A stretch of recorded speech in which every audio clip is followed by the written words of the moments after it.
कभी सोचा है कि आप अकेले नहीं हैं? आपके चारों ओर कुछ शक्तियां हैं। कुछ रक्षा करती हैं, कुछ परीक्षा लेती हैं, कुछ देखती हैं कि आप डरते हैं या नहीं। शास्त्र कहते हैं जब डर बढ़ता है तब मां सक्रिय होती हैं।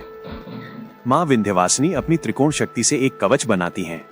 ये कवच दिखाई नहीं देता, लेकिन जो इसमें आ जाए उस पर संकट ठहर जाते हैं, दुर्घटनाएं रुका जाती हैं, मन का भय शांत हो जाता है।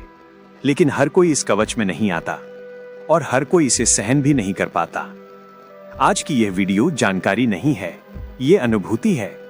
अंत तक सुनिएगा, क्योंकि अंत में आप जानेंगे कि मां किसे बुलाती हैं और किसे नहीं। जय मां विंध्यवासिनी। विंध्याचल शक्ति का द्वार। विंध्य पर्वत, जहां शांति भी है और शक्ति भी, यहीं विराजती हैं मां विंध्यवासिनी। कोई साधारण देवी नहीं, आदि शक्ति का स्वरूप, जिन्हें महाकाली भी कहते हैं, महालक्ष्मी भी और महासरस्वती भी। तीनों शक्तियां एक ही रूप में हैं। मां का स्वरूप करुणा से भरा है, लेकिन आवश्यक हो तो संहारक भी। हाथों में त्रिशूल है, जो अधर्म को रोकता है। सिंह उनका वाहन है, जो भय को निगल जाता है। मां विंध्यवासिनी उनके लिए नहीं जो केवल मांगते हैं। मां उन्हें बुलाती हैं, जो सहन कर सकते हैं, जो श्रद्धा रखते हैं और धैर्य भी। इसलिए कहा गया है कि विंध्याचल सिर्फ धाम नहीं, ये शक्ति का द्वार है, और जो इस द्वार से भीतर आ जाता है, उसके जीवन में मां का संरक्षण स्वयं उतर आता है। त्रिकोण कवच। त्रिकोण सिर्फ आकृति नहीं है, ये शक्ति का प्रतीक है। 3 बिंदु, 3 ऊर्जाएं, इच्छा, ज्ञान, क्रिया। जब ये संतुलित हो तो बनता है कवच। कवच जो मन को सुरक्षित रखता है, जो शरीर को ऊर्जा देता है, जो जीवन में बाधा को रोकता है। ऊपर की बिंदु सुरक्षा की शक्ति है, नीचे की बिंदु सृजन और आशीर्वाद देती है, दाएं बिंदु ज्ञान और विवेक प्रदान करता है। तीनों मिलकर बनाते हैं मां का त्रिकोण कवच। ये कवच दिखाई नहीं देता, लेकिन अनुभव होता है। जो इसे समझ ले, उसके जीवन में कभी भय नहीं रहता, कभी संकट टिकता नहीं। पुराने शास्त्र कहते हैं और साधक अनुभव बताते हैं, मां विंध्यवासिनी का त्रिकोण कवच सिर्फ कल्पना नहीं है, ये वास्तविक शक्ति है। जो साधक इसे समझता है और श्रद्धा से अनुभव करता है, उसका जीवन बदल जाता है। संकट पास आते हैं, लेकिन छू नहीं पाते। असुरक्षा, भय, नकारात्मक शक्तियां सब दूर रहती हैं। जो त्रिकोण कवच बनाता है, उसके चारों ओर अदृश्य सुरक्षा घेरा बन जाता है।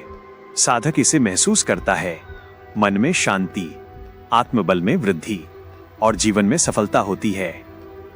इसीलिए मां विंध्यवासिनी का त्रिकोण कवच सर्वशक्तिमान माना गया है। त्रिकोण कवच दिखाई नहीं देता, लेकिन अनुभव होता है। ये मन और आत्मा के स्तर पर काम करता है। जब साधक श्रद्धा से जुड़ता है तो कवच सक्रिय हो जाता है।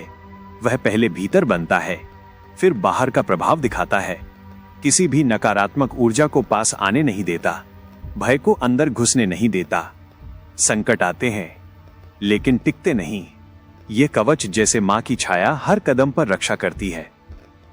जब मन स्थिर होता है, जब धैर्य और भक्ति होती है, तो कवच मजबूत होता है। जो इसे समझता है, वो हर विपत्ति में अडिग रहता है। यही है मां विंध्यवासिनी की शक्ति, जो त्रिकोण कवच के माध्यम से साधक को पूरी तरह सुरक्षित रखती है। त्रिकोण कवच साधक के चारों ओर बनता है। भय पास भी आए तो छू नहीं पाता। असुरक्षा का मन कभी प्रवेश नहीं करता। संकट आते हैं, लेकिन टिकते नहीं। बुरी नजर, अकारण शत्रुता सब निष्फल हो जाती है। मन शांत रहता है, आत्मबल बढ़ता है और जीवन में स्पष्टता आती है। यह कवच केवल बाहरी रक्षा नहीं करता, भीतर की रक्षा भी करता है। जो साधक इसका अनुभव करता है, वो भयहीन हो जाता है। वह बाधाओं के बीच भी निर्भीक और स्थिर रहता है। यही है मां विंध्यवासिनी की कृपा, जो त्रिकोण कवच के माध्यम से साधक को हर विपत्ति से बचाती है। जब त्रिकोण कवच सक्रिय होता है, तो साधक महसूस करता है कि मन में अजीब शांति है। अचानक संकट में भी मन स्थिर रहता है। छोटे छोटे चमत्कार दिखते हैं, जैसे हर रास्ता खुल जाता है। संकट पास आते हैं, लेकिन समाधान अपने आप मिल जाता है। आत्मबल बढ़ता है, निर्णय स्पष्ट हो जाते हैं। असफलता, भय और भ्रम धीरे धीरे दूर हो जाते हैं। कुछ साधक कहते हैं कि रात में सपना आता है, माँ उनकी रक्षा करती हैं। कुछ अनुभव कहते हैं कि अचानक प्रेरणा मिलती है सही समय पर सही कदम उठाने की। यह संकेत है कि माँ का त्रिकोण कवच उनके जीवन में काम कर रहा है। जो इसे पहचान लेता है उसका जीवन बदल जाता है और वो हर परिस्थिति में अडिग रहता है। त्रिकोण कवच का अनुभव श्रद्धा और भक्ति से शुरू होता है। विशेष मंत्र नहीं चाहिए, केवल मन से माँ को याद करें। प्रातः या रात्रि के समय जब चारों ओर शांति हो, आराम से बैठें, सिर उठाकर या आंखें बंद करके धीरे धीरे सांस लें और मन में कहें, माँ विंध्यवासिनी आपका त्रिकोण कवच मेरे साथ हो। बार बार दोहराएं जब तक मन शांत और स्थिर न हो। लाल फूल या दीप के सामने इस भक्ति को और मजबूत करें। श्रद्धा और धैर्य कवच को सक्रिय करते हैं। यह जप आलस या जल्दी में नहीं करना चाहिए। ध्यान रखें कि मन की शुद्धि और श्रद्धा ही त्रिकोण कवच को जीवन में उतराती है। त्रिकोण कवच शक्तिशाली है, लेकिन गलत प्रयोग से हानि भी हो सकती है। क्रोध और अहंकार सबसे दूर रखें। भक्ति में शुद्धता होनी चाहिए। मात्र लाभ के लिए जप न करें। मांस, मदिरा और नकारात्मक कर्म कवच को कमजोर करते हैं। गुरु या अनुभवी साधक की सलाह बहुत महत्वपूर्ण है। यदि श्रद्धा नहीं तो कवच सक्रिय नहीं होगा। सही समय और सही मन कवच की शक्ति बनाए रखते हैं। सावधानी भक्ति की नींव है और नींव मजबूत हो तो त्रिकोण कवच स्थिर और अडिग रहेगा। त्रिकोण कवच का असली रहस्य श्रद्धा और समर्पण में है। मां विंध्यवासिनी के चरणों में सिर झुकाएं, मन पूरी तरह शांत रखें, भक्ति से कहें, मां मेरे जीवन में आओ। मेरा मन, मेरा शरीर सब आपके हाथ में है। आपकी शक्ति मेरे साथ हो। आपका त्रिकोण कवच सदा मेरी रक्षा करे।